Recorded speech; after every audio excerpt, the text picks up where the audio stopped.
Yo, what's going on, folks? Welcome to Bible study. Hopefully, everyone can see me and hear me and all of the things.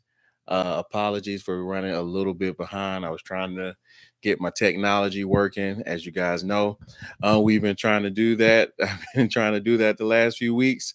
But this week, we are just going straight live into YouTube. So I don't have the software this week. So I don't have my banners and all those different things, the bells and whistles, but hopefully, you guys are still here and still tapped in with me.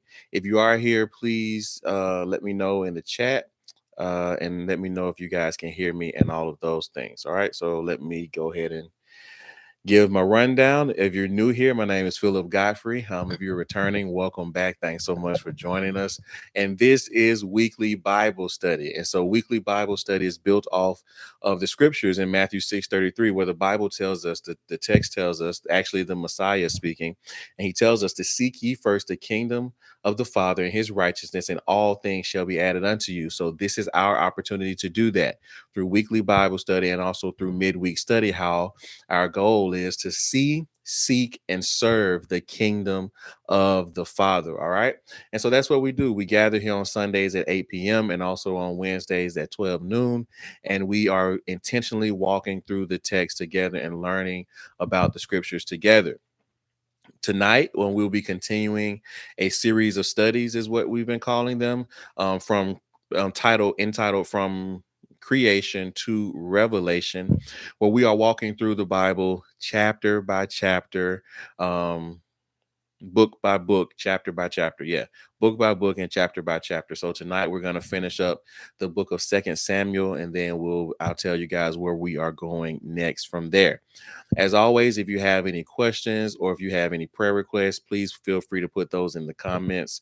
I pray for those at the end of the night, and I try to answer questions as they come up or as I see them. Let me see. Are there any other announcements? I think next week, for all those that do give, for us to go out and partner with our brother, who goes out and feed him and his wife go out and feed the homeless once a month. We will be doing that, I believe, next week. So if anyone wants to give to that, at the end when I put up when I tell you guys when I share my Cash App, you can give, and then in the notes section put outreach, and all those finances, all those funds will go to him and go to the outreach. And we typically go out and they go out and feed, they go out and give out like wipes or other kind of toiletry items that are needed. They've also given out clothes before. They've given out like blankets and different things like that when it was warm. I mean, when it was cold, and now that it's warm, I think he's trying to give out like maybe some fans or different little things like that to help people stay cool. So if you guys are interested in that, please feel free to do that at the end. I'll mention it again then. All right, so let's pray and then we will get started for this evening. Father, thank you once again for the opportunity to come and gather in your presence. We thank you that you are here in the midst with us. And I pray, Father, that you would remove the hardness from our hearts now in this moment, and that our hearts will be softened and prepared, Father, to receive the word from you. And I pray, Father, that you would speak directly from your throne into the hearts of your people, that I would simply be a vessel, Father. I pray that I would decrease and that you would increase, and that this would be all of you, Father, and none of me.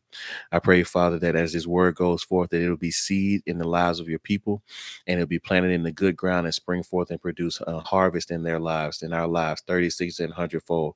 And I pray, Father, that we will begin to see the fruit of that even this same hour as your word teaches us. I pray against any demonic force, Father, seeking to come against your word right now, or come against this live or this teaching in any way.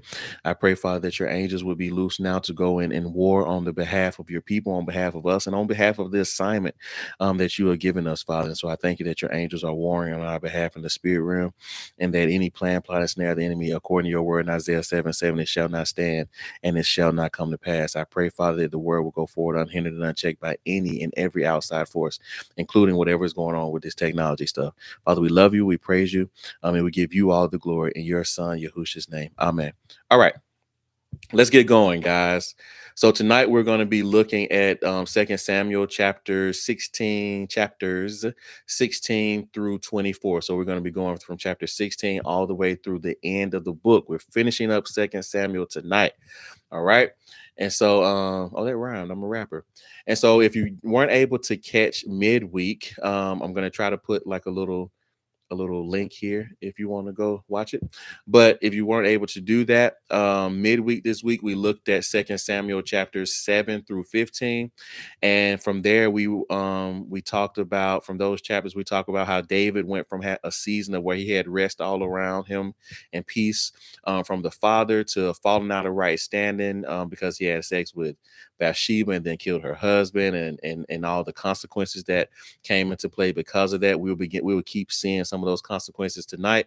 And then as we ended on chapter 15, or at the end of the chapter 15 last week, we talked about how his son Absalom had come and taken over the kingdom kind of forcefully. I guess it's kind of like a coup. Is that the right word, the definition for it? But he came and forcefully took over the kingdom from David, and now David is on the run and fleeing. All right. And so as we move into chapter 16 tonight, that's where the foundation, that's where we're going to be starting from. All right. So let's go. Chapter 16. Chapter 16, as I just stated, prior to this, Absalom, who is David's son, has taken the kingdom from him pretty forcefully. And David was on the run, and he had fled from the presence of Absalom and had fled from the city of Jerusalem. And he took all the people with him. He took all of his things with him. The only thing he left behind were 10 concubines to kind of watch after his house. Okay, watch after the palace for him. Okay. And so chapter 16 begins with David is having an interaction with Ziba, who is Mephibosheth, Jonathan's son, one of the servants, after they had left Jerusalem. And so they leave Jerusalem fleeing Absalom. And then Ziba brings David all of these presents. He brings him, like, I think it was 200 loaves of bread and a whole bunch of like bunches of raisins, summer fruits, wine, all these things. And David asked him, like, hey, why are you giving me these things? What's the point of these things? And Ziba tells him that, hey, he's bringing these presents, he's giving it to him for himself, for his household, and for all the young men who've gone on this journey with him. And I personally think David, this is not a text, this is my opinion. I personally think that David was a little on edge, like not on edge, but a little kind of curious, like what's really going on here. Kind of like as a parent, oh, I thank you, Father. For all those that celebrate these types of things, happy Father's Day for all the men out there who are watching. We appreciate you, and I'm with you, dads, because on Mother's Day we're not going to talk about it. We're not going to compare. The happy Father's Day. All right, let's keep going. And so, where was I at? Yes. So he asked Ziba, like, hey, why are you bringing these things? Why are you gifting these things to me?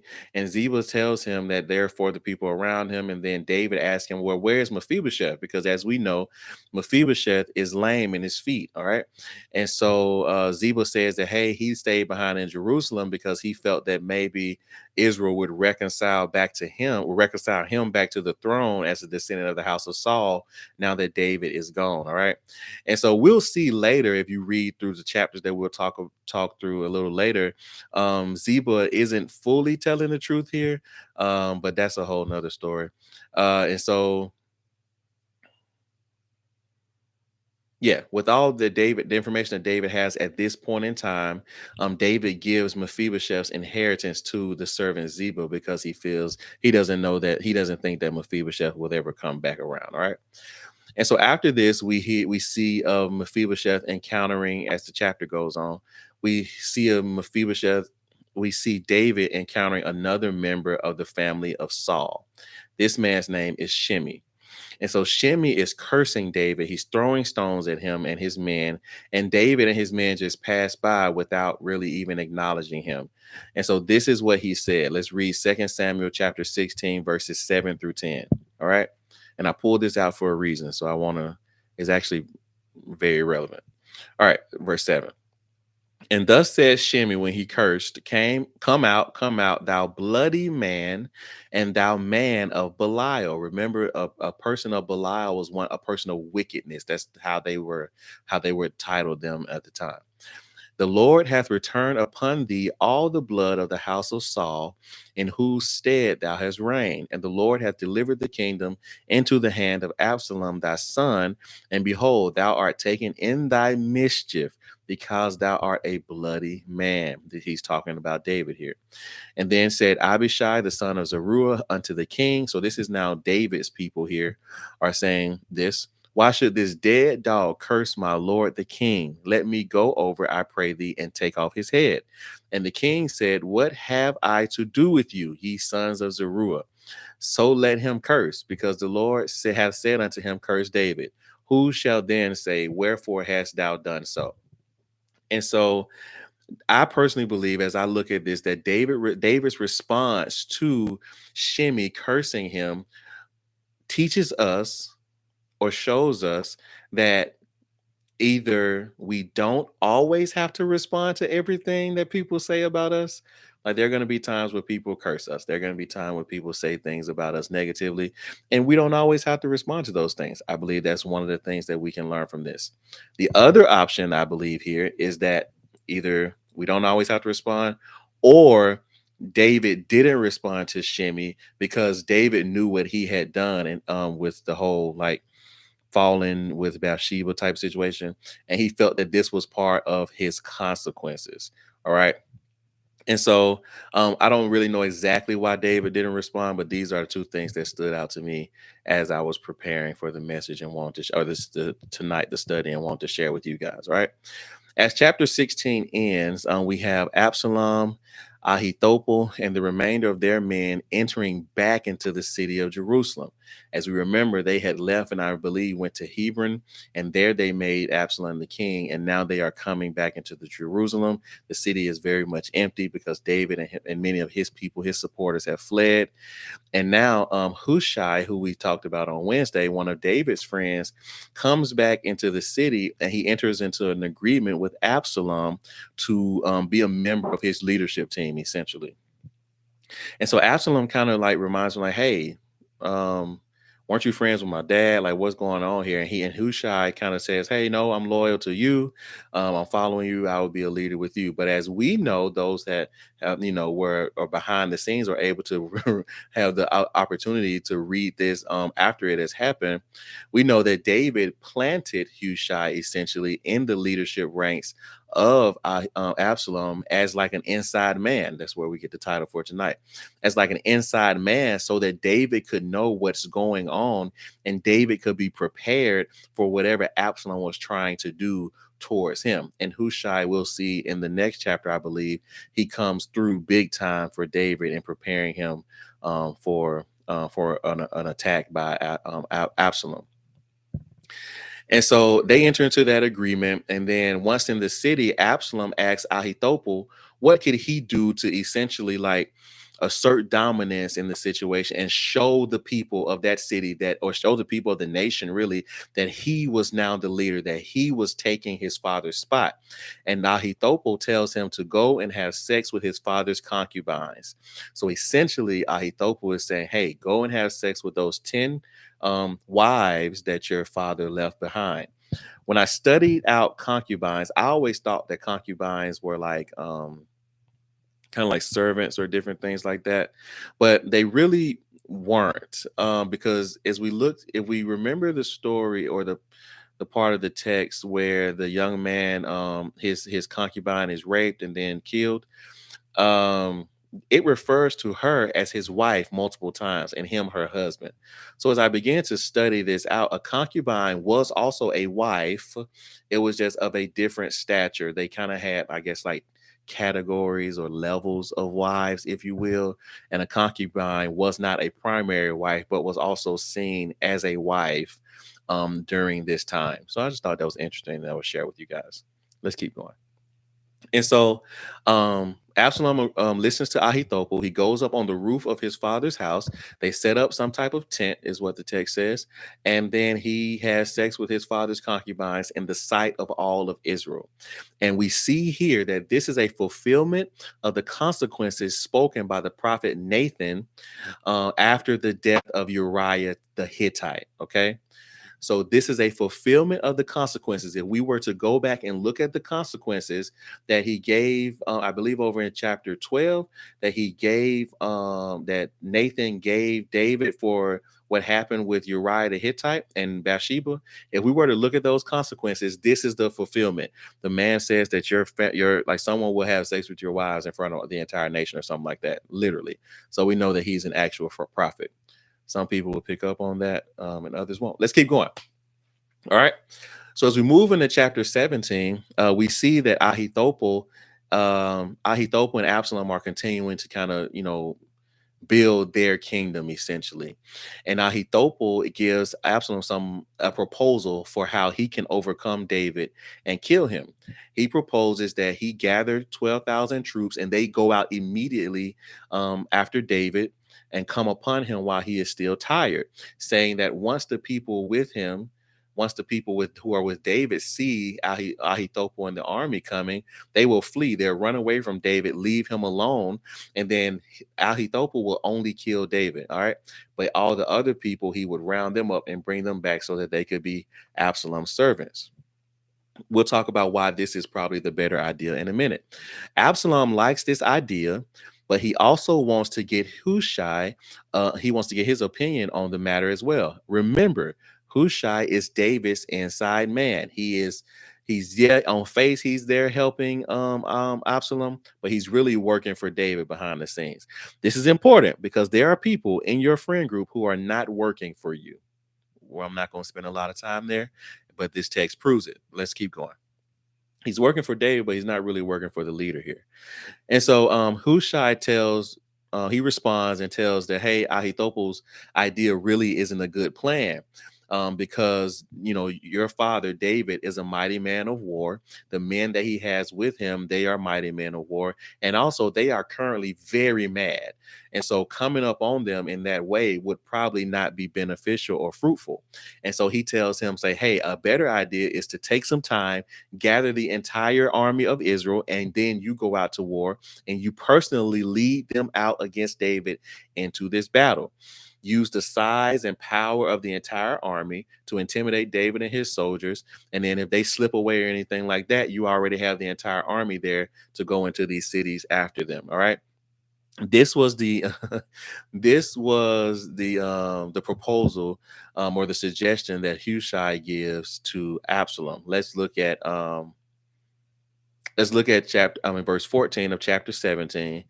And I'm going to read this because this right here, Absalom makes a statement as an answer to one of David's prayers. And then we'll go back and look at the different ideas. Okay. Verse 14. And Absalom and all the men of Israel said, the counsel of Hushai the Archite is better than the counsel of Ahithophel. For the Lord had appointed to defeat the good counsel of Ahithophel, to the intent that the Lord might bring evil upon Absalom. So what we see here, you remember what David prayed? I believe that was last week. David prayed that the Father would turn the wisdom or the counsel of Ahithophel into foolishness as it related to Absalom. So we see here that the Father has done this. He has answered David's prayer. This should be comforting for all of us because David is now a adulterer, a murderer, and he's on the run again. He's lost a son. He has lost a lot of things. He's lost his kingdom. He's just been humiliated through his son having sex with his wives on the roof of his house.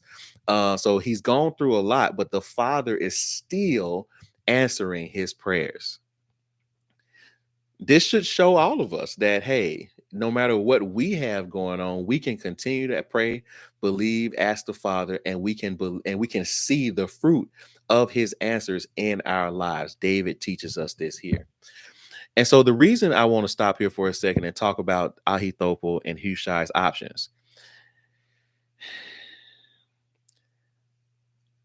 Ahithophel's option was really the better one, because what we'll see as we look at if you read the chapter, what you'll see is that Hushai sends ahead some messengers to go and tell David, hey, don't rest, go up and go ahead over the Jordan River. David was tired. David was weary, he was worn out, and he wasn't actually planning, how I interpret the text, he wasn't actually planning to go over or to move as fast as he was at that point in time. If he had listened to Ahithophel, they would have overcome David. David would have had no warning, and he would have been killed. And then Absalom would have been the leader for real, for real.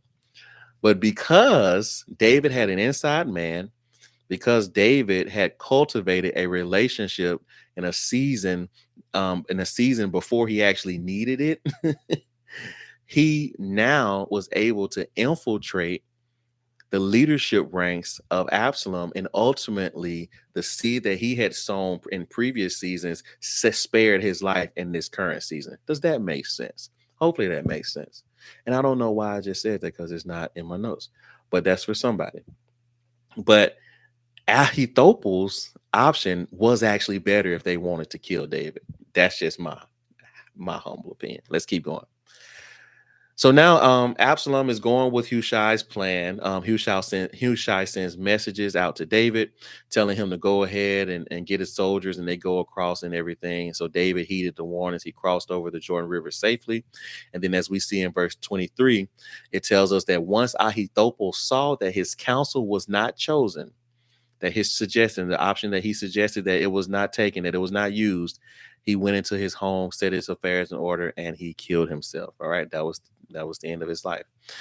And so the chapter ends with Absalom choosing a new captain over his army, Amasa, and then they get in position. They go into the territory of Gilead, and they set up position there. They get in position there to go to war against David.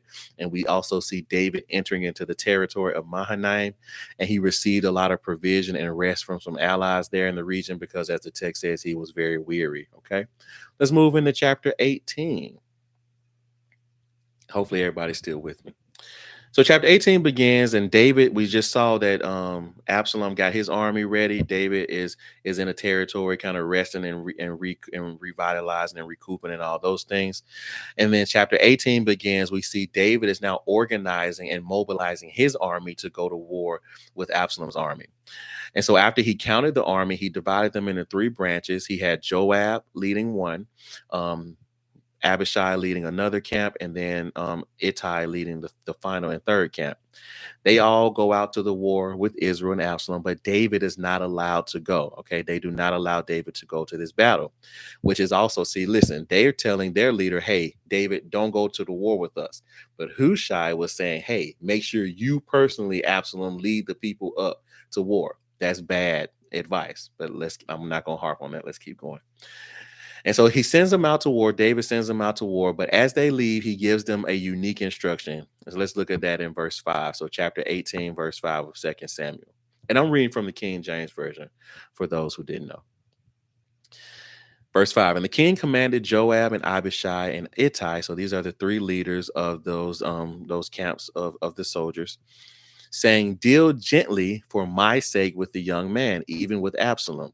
And all the people, so all the soldiers, everybody who's going out to war, all the people heard when the king gave all the captains charge concerning Absalom. So essentially, David's telling them, hey, don't kill him.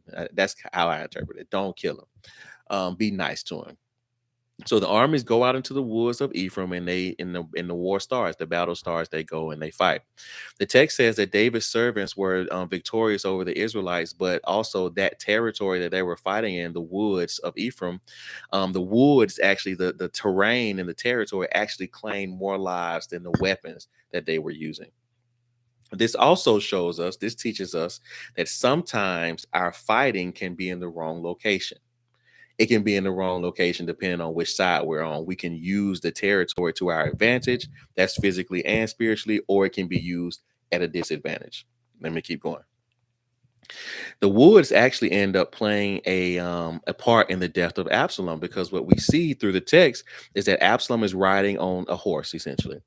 And as he's riding on this horse, he's going under some trees. He hits a tree branch, and his head, the text said, his head gets stuck in the tree branch, and the horse continues to ride off.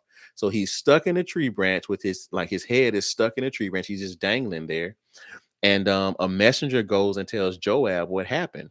And Joab asked the messenger, say, hey, did you kill him? And the messenger said, no, because we heard the instruction of David. Joab ignores all of that and he goes over and he kills Absalom. And as Absalom is killed, and then the army finds out that he's dead, or they see that he's no longer there, the Israelite army scatters. And at the end of chapter 18, we see David in a season of mourning. He's weeping because he had just found out that Absalom, his son, had been killed as part of the battle with his servants. All right, let's move into chapter 19. So we just ended chapter 18 and we saw how David was sad. He was in mourning.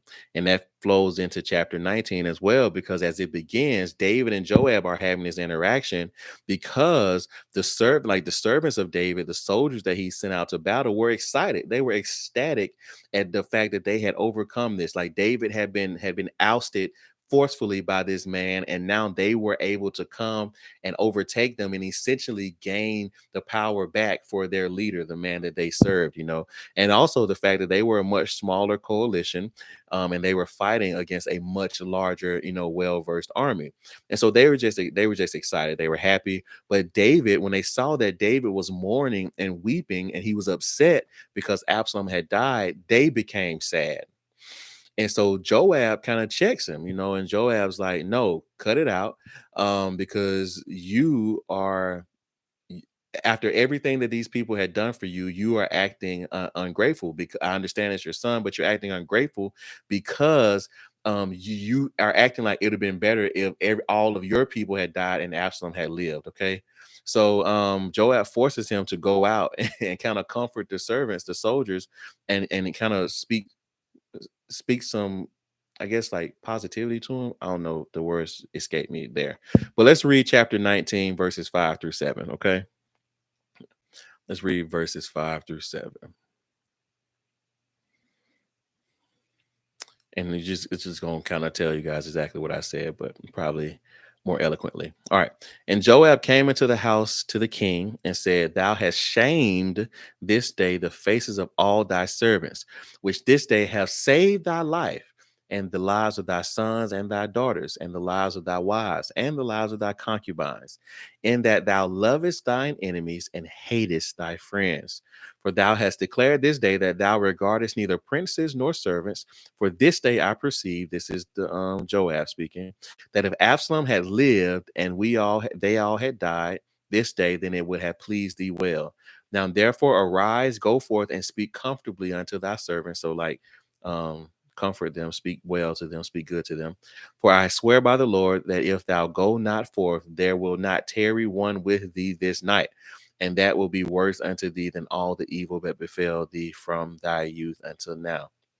So Joab checks him. He tells him, hey, I understand what you're going through, but these people have saved your life. These people have been out here fighting for you. They have saved your bloodline and solidified your bloodline, and you need to go out and you need to be nice to them, essentially. And so David does just that. And after this and this victory, we see that David is once again now the king in Israel and in Judah. And this man Shimei that we talked about, who were hurling curses at him, he comes and he asks for forgiveness, and David gives him grace and spares him from death after he apologizes for cursing him. All right. So the king is in a great mood. He just won. He's back the king again over Israel and Judah. And as the chapter ends, we see that the men of Israel and the men of Judah, they're having some type of, fruitless argument about which one of them has more right to David as the king. All right. So that's going to make more sense in chapter 20. Let's move on to chapter 20. So as we just mentioned, at the end of chapter 19, the Jews and the Israelites, I said the Jew. So Jew is actually a term that historically meant a descendant of Judah. So a descendant of the tribe or the nation of Judah. And so Jew was not all encompassing of a person who was an Israelite. All right. Or like the term Hebrew would have been all encompassing with an Israelite and Jew put together, et cetera, et cetera. So that's why I said Jew. Hopefully that makes sense. And so the Israelites and the Jew and the men of Judah, they're arguing about which one of them actually, like David's more a descendant of them, or that he's more of a leader, or one or the other, or whatever.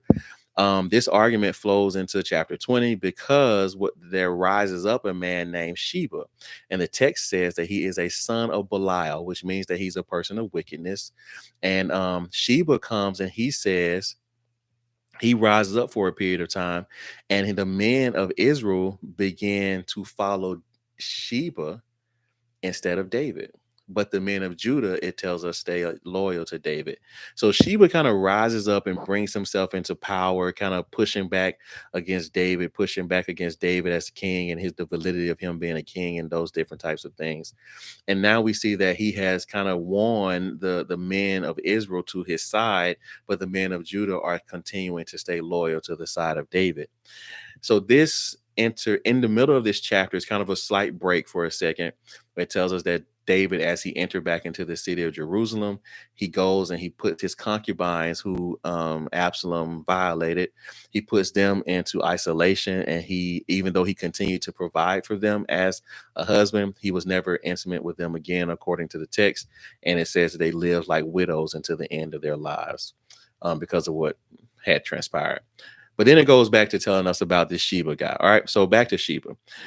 Sheba essentially was trying to do the same thing that Absalom had done. And David felt, as he had this conversation with Abishai and Joab, the leaders of his army, David felt that, that Sheba could actually do more damage to them than Absalom could have ever done.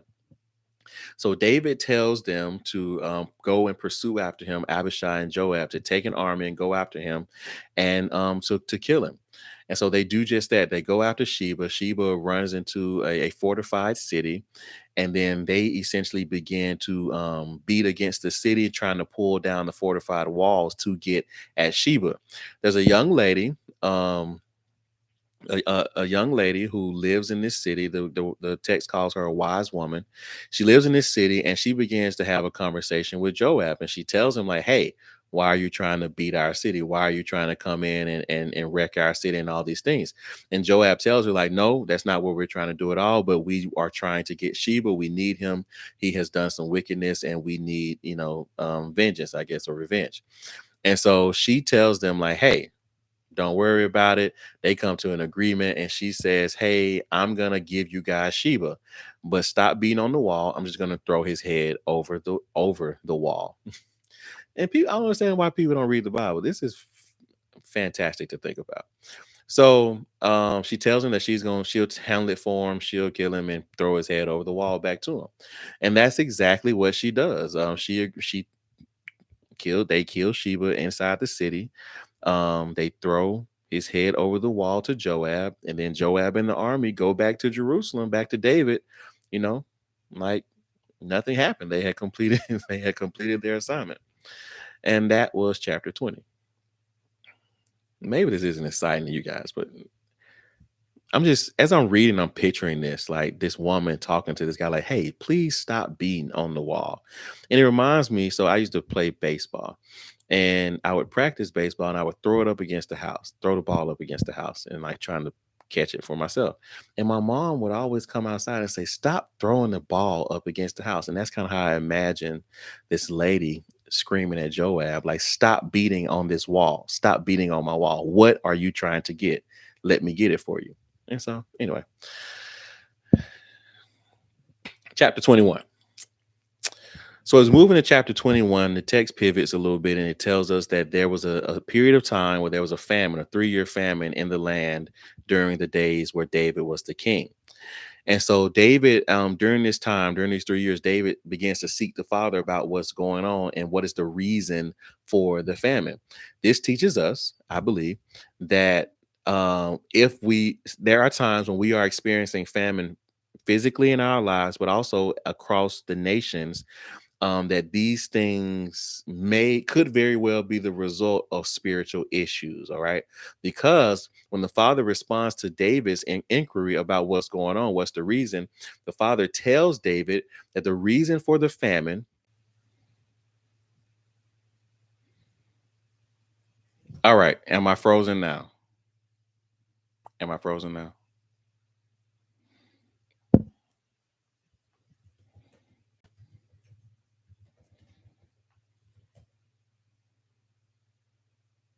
Okay, thank you guys. I don't, let's just keep going. Let's just keep going. We're just gonna act like nothing happened. All right, so I don't know what you guys last heard, but Did you guys hear me talking about the wise woman and throwing the head over the wall? Did you hear that?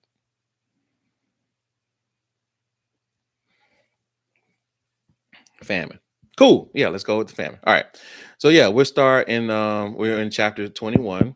And so chapter 21 begins by telling us that there was a 3-year famine in the land during the days of David. All right. And so this led during this season of time, the text tells us that David was like seeking the Father about the reason or the source for the famine.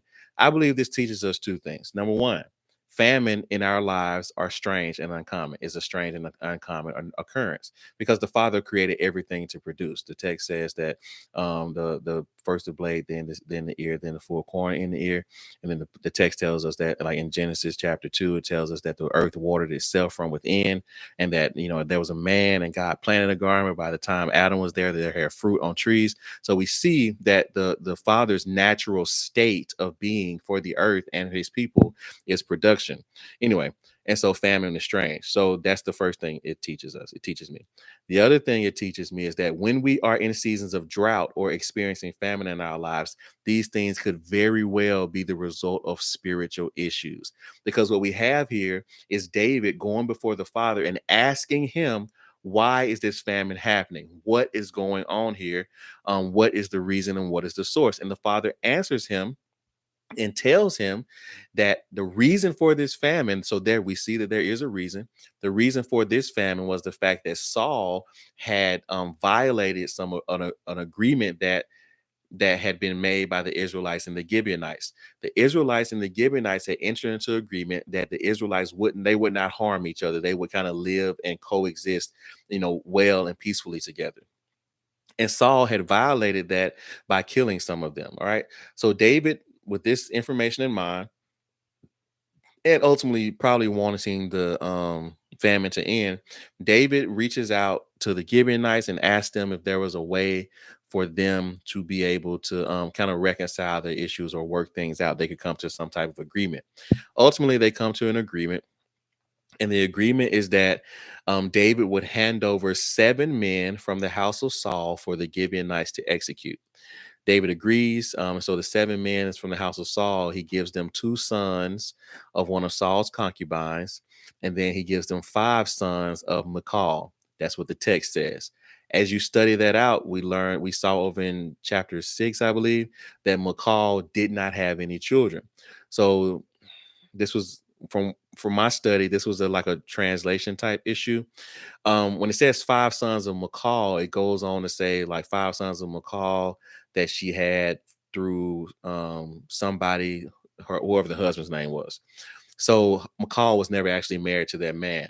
It should have been 5 sons of Merab, Michal's sister. Okay, so for all those who aren't reading King James, I believe the text actually does say Merab and not Michal. But for those who are in the King James, that is why it says Michal. So he takes 5 sons from Michal's sister, and then he gives all 7 of them over to the Gibeonites. But David, we see here that David is also remaining true to the promises that he gave to Jonathan and not giving Mephibosheth over to be killed by the Gibeonites. So ultimately, he gives them to them, and the Gibeonites execute the 7 men. And after this, some time passes, and David gathers the remains of Saul, Jonathan, and the 7 sons that were killed by the Gibeonites, and he buries them all in the tomb of Kish, Saul's father, in the land of Benjamin. And in verse 14, we see that the father ends the famine after all those things had taken place. So that famine was the direct result of like that's how powerful agreements are. That was a direct result of an agreement that Saul had entered, that the Israelites had entered into, that had been violated by Saul. He might not have even known about that agreement. The chapter ends, chapter 21, it ends with David being removed from active service, from active war service, after he almost got killed by a giant, a descendant of Gath, the giants in Gath. And but his men continued to go out and war against these giants, and they had success, and they took out 4 of the sons of the giant from Gath. Okay, so let's look at that, and we'll be done with chapter 21. So verses 17 through 22 of chapter 21. In verse 17 says, "But Abishai, the son of Zeruiah, succored him and smote the Philistine and killed him. Then the men of David swear unto him, saying, Thou shalt go no more out with us to battle, that thou quench not the light of Israel. So what's going on here is that they were out fighting, and David, from kind of one of the other translations I read, David gets cornered by this giant, this Philistine giant person, and he's about to get killed when Abishai comes out of nowhere and kills the giant and saves David. And when they say like that, not that thou quench not the light of Israel. So David at this time was kind of seen as like the king and the good thing of Israel, the leader and all those things. So they essentially saying, don't put Israel into a dark place with your death at some hand like this. Okay. And then without David, the Philistines would definitely come and just have their way with Israel and Judah. But let's keep on going with verse 18. And it came to pass after this that there was again a battle with the Philistines at Gob. Then Sibbecai, the Hushite, slew Saph, which was one of the sons of the giant. And there was again a battle in Gob with the Philistines, where Elhanan, the son of Jeragim, a Bethlehemite, slew the brother of Goliath the Gittite, the staff of whose spear was like a weaver's beam. Verse 20. And there was yet a battle in Gath, where a man of great stature that had on every hand 6 fingers and on every foot 6 toes, 24 in number, and he was born to the giant. And when he defied Israel, Jonathan, the son of Shimeah, the brother of David, slew him. These 4 were born to the giant in Gath and fell by the hand of David and by the hands of his servants. All right. So we see that ultimately David and his servants took out 5, because we add Goliath back in there, took out 5 men, I guess, that were born to this giant in Gath. Let's move to chapter 22. So chapter 22 is a song, or a psalm of David to the father during the time where the father had delivered him out of the hand of all his enemies and out of the hand of Saul. Interestingly enough, this song that we see here in 2 Samuel 22 is the same psalm that is Psalm 18. They are the same psalm. And so you can read it here or you can read it over in Psalm 18. I thought that was fascinating when I found that out. And so we won't read the whole thing because it's really just David singing praise to the Father and kind of, worshiping him in the way that he did with his psalms. But there's one part that I did want to highlight to you. Let's look at verses 17 through 21 of chapter 22. Verse 17. He sent from above, he took me, he drew me out of many waters. This is David's talking about the Father here. He delivered me from my strong enemy and from them that hated me, for they were too strong for me. They prevented me in the day of my calamity, but the Lord was my stay. The Lord was his foundation. He brought me forth also into a large place. He delivered me because he delighted in me. The Lord rewarded me according to my righteousness, according to the cleanness of my hands hath he recompensed me. This is interesting to me because David, many of us would question how righteous David was and how clean his hands were. But we can see here that when David lived by the principle that when he had done something wrong and when he repented of it, he was forgiven. He forgot about that thing and he kept moving forward. But the big thing here that I want us to look at are verses 18 and 19 and 20. It text says that he delivered me from my strong enemy. Whatever your strong enemy may be, whether that strong enemy looks like sickness, whether that strong enemy looks like lack, whether that strong enemy looks like a famine, whether that strong enemy looks like impatience or time or lack of time or whatever time issue, whether that and that strong enemy looks like opportunity or lack of opportunity, whatever it is, whatever that strong enemy is, we can come to this text here in 2 Samuel 22 or in Psalm 18. We can come to this text here and we can say, we can stand on the fact that the Father delivered David from his strong enemy. And as he delivered David, he will deliver me from my strong enemy. He will deliver me from that thing that hates me, that thing that is trying to take me out, that sickness that hates you. He will deliver you from it. These things were too strong for you if you had been fighting them yourself. But this says that these things also prevented him in his day of calamity, but the Lord was his stay. The Lord was his foundation. The Lord was his anchor. And these things can be said of us. Verse 20 is something I pray all the time. So I want to share with you guys as well here. that he delivered you from the strong enemy, from those things that hated you. And then ultimately in verse 20, he brings you forth. He brought David forth into a large place. That word large place there means like an expanse, a bountiful place. He brought him forth into a large place. He delivered him because he delighted in me. It doesn't say because of how good he was. It doesn't say because of how right he was. It doesn't say any of those things. It says that he brought him forth into a large place. And I pray this over myself. And I'm going to say, he brought you forth. He's bringing you forth into a large place. He's delivering you simply because he delights in you. It's not because you did it right. It's not because you did it quicker. It's not because you did it the best. It's not because you said yes before the other person said. It's none of those things. It's not because you never messed up. It's not because you had the right family. It's not because you have the most money. It's not because of any of those things. It's because he simply delights in you. Isn't that amazing? And some of us don't even can't are struggling to even accept the fact that the Father delights in you. So I would say keep reading this verse. Read it over and over again until you believe that the Father delights in you. But I believe it for me. But I can't believe it for you. Let's keep going. Chapter 23. We're just gonna start here reading verses 1 through 7. Yeah, so let's read verses 1 through 7. Verse 1. Now these be the last words of David. So we see here that David, these are the text records these as David's last words. I don't know about the timeline of when this is going on because there's still a little bit more to the life of David here. But let's just go with it. It said, now these be the last words of David. David, the son of Jesse, said, and the man who was raised up on high, the anointed of God, of the God of Jacob, and the sweetest psalm of Israel said, the Spirit of the Lord spake by me, and his word was in my tongue. The God of Israel said, the rock of Israel spoke unto me. He that ruleth over men must be just, ruling in the fear of God. So this is how you lead people. You lead people. You lead people in a just manner, and you lead them as you follow the Father. This is what it's talking about. Verse 4, and he shall be as the light of morning when the sun riseth, even a morning without clouds, as the tender grass springing forth out of the earth by clear shining after rain.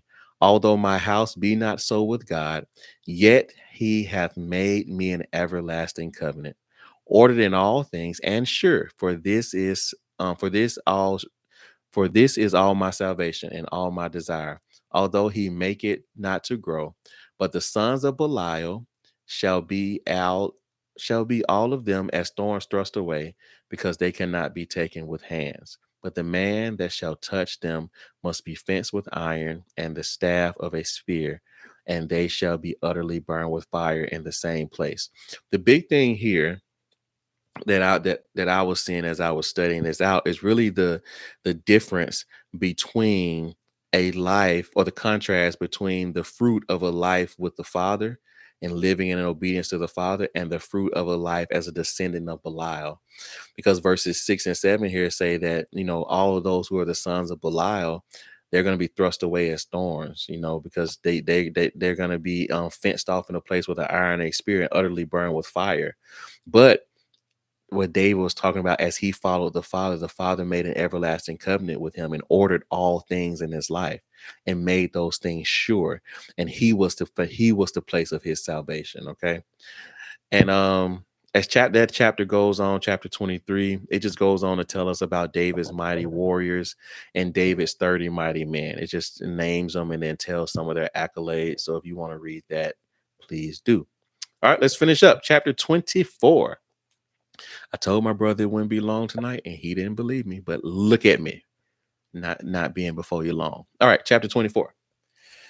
So, chapter 24 begins by stating that it states that the Lord caused David to harm Israel by taking a census because the Father was angry with the nation.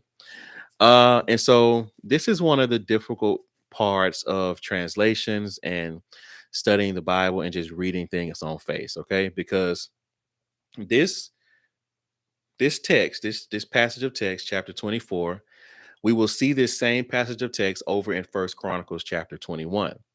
But if we look at the text in First Chronicles chapter 21, it says in First Chronicles, it says that Satan caused David to do this. But as we read it here in the King James in Second Samuel chapter 24, it says that the Lord, capital, I believe it's capital Lord, calls David to do this. And so this isn't one only reason, but this is an additional reason why I personally don't often use the term Lord, because it has been used through translation to mean multiple different things and represent multiple different titles or people in the text. It isn't always referring to the Most High, the God of Israel. It's not always referring to that. And so I just wanted to call that out. And so ultimately, as we look at what actually ends up happening after the census, I do not believe that the father would lead David to do that, because after he did it, the text tells us that David's heart was heavy within him and he kind of felt bad that he had done it. And I don't know if we see that corroborated anywhere else where the father would ask us to do something that ultimately would make us feel bad or feel poorly about the decision that we made following him. All right. So just something I want to throw out here, and we'll look at it again when we get to First Chronicles 21. So let's keep going. But anyway, somebody, it wasn't the father, let's just say the enemy, led David to sin and ultimately count the people of Israel. So perform like a census. So David tells his leaders, Joab, and what tells his people to go out and count the entire nation from Dan to Beersheba, Israel, and Judah. And then Joab, we do see at the beginning of the chapter, Joab pushing back and asking him, like, hey, why do you even want to do this? What's the point? We don't really need to be doing this. But David told him to do it anyway. And I think we talked about this on Wednesday. As a follower of a king, as someone who dwells in the kingdom, when the king tells you to do something, yeah, you might, if you have the leadership and the influence and the rapport that a Joab does, sure, you can give your own opinion. But more often than not, you don't. And so your opinion doesn't really matter because the king told you to do something. And we need to learn how to live in that same way, because we live in a kingdom with the king. And we don't get to always have an opinion, and we really don't have the rapport or the influence with the king like this, but we don't get a say all the time. And people struggle with that. I don't really understand why. But anyway, so Joab, even though he pushed back, he ultimately goes and does the census. He counts all the people. And the text says that after 9 months, over 9 months of counting, he comes back with his report. Let's look at that in 2 Samuel 24, verses 8 through 10. So when they had gone through all the land, they came to Jerusalem at the end of 9 months and 20 days. And Joab gave up the sum of the number of the people unto the king. And there were in Israel 800,000 valiant men that drew the sword, and the men of Judah were 500,000 men. And David's heart smote him. This is what the part I'm talking about, verse 10. And David's heart smote him after that he had numbered the people. So why would his heart like do him like that? Why would the father do him like that after he had been obedient? Well, let's keep going. And David said unto the Lord, I have sinned greatly in that I have done. And now I beseech thee, O Lord, take away the iniquity of thy servant, for I have done very foolishly. Yeah, so after all this, um, the father sends another prophet, the prophet Gad, to David to ask him which punishment he would prefer for the nation due to his census that ultimately brought judgment upon the nation. So, which punishment would he prefer? There were three punishments. The first one was it like 7 years of something, and then the next one was like some other period of time or something. And then the last one was 3 days of pestilence. All right. So David chooses the 3 days of pestilence, and the father releases a plague on the land. And the text says that 70,000 men died from across the nation.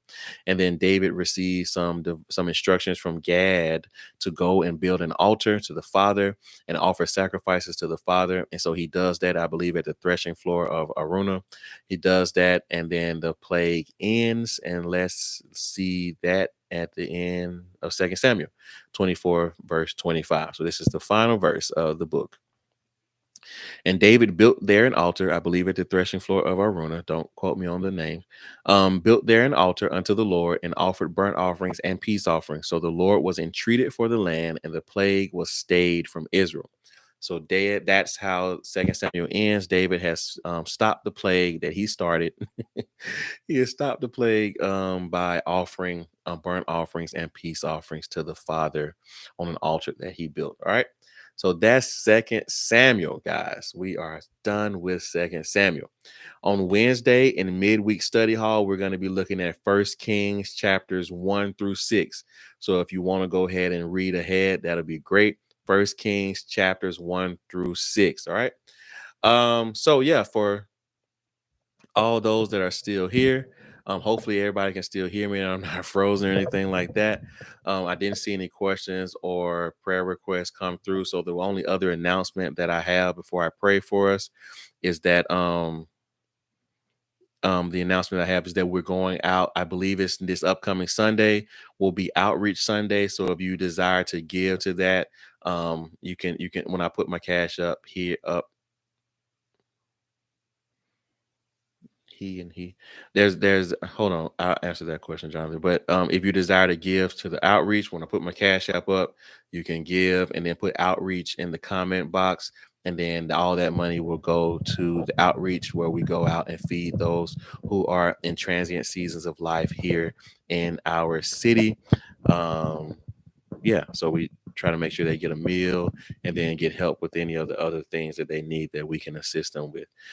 Is there a difference between he and capital He as it relates to Jehovah? And so in the text, my understanding is that when the text uses the capital, it is referring to um the God, is referring to what we would typically say is God or Yahuwah.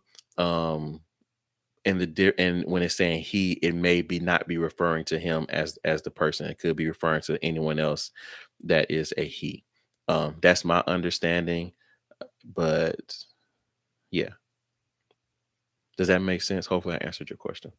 All right, let me pray for us real quick, and then yeah.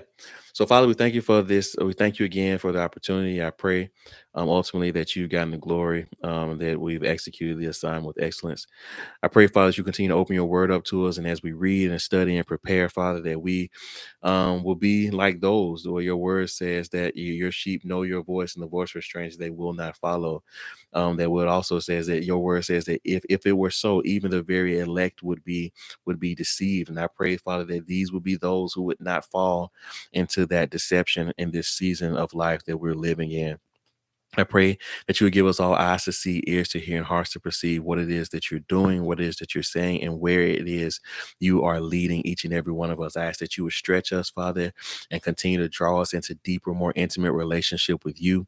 I continue to pray that you help me with this technology and that we can get this Bible study going without any interruptions or anything like any hindrances. And so I thank you. I pray that as we go forward, Father, I pray for the outreach as it goes forth next week.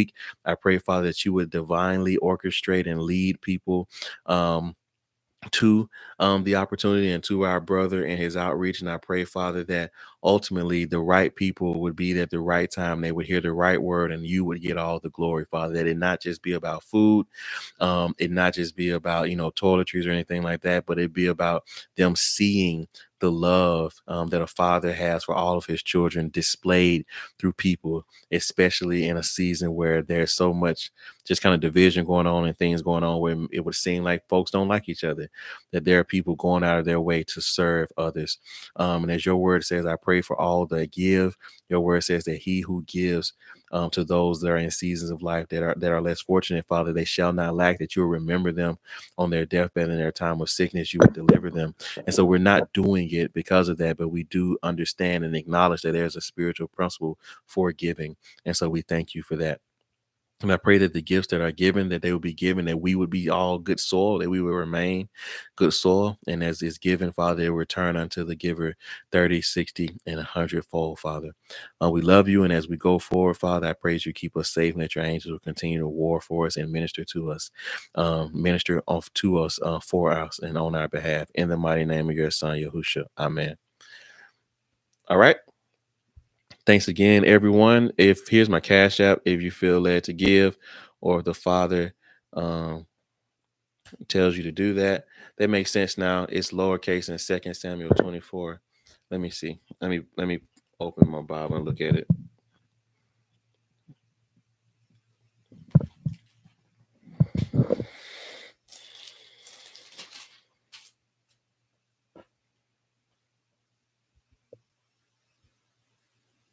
Oh yeah, I see that. Yeah, I see what you're saying on the 24:1. Let me look at First Chronicles. Oh, okay. That could be why it's a lowercase he there and it isn't capitalized. That's a good call out.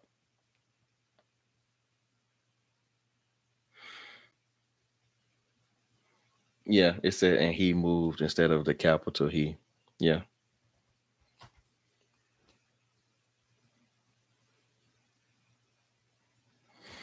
All right, no problem. Thank you guys.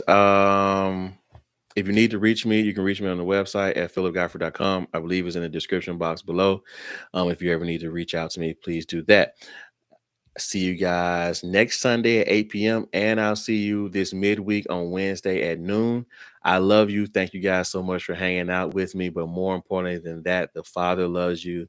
Let him love you. Okay, guys, listen, start before you're ready and don't stop. I'll see you guys next time.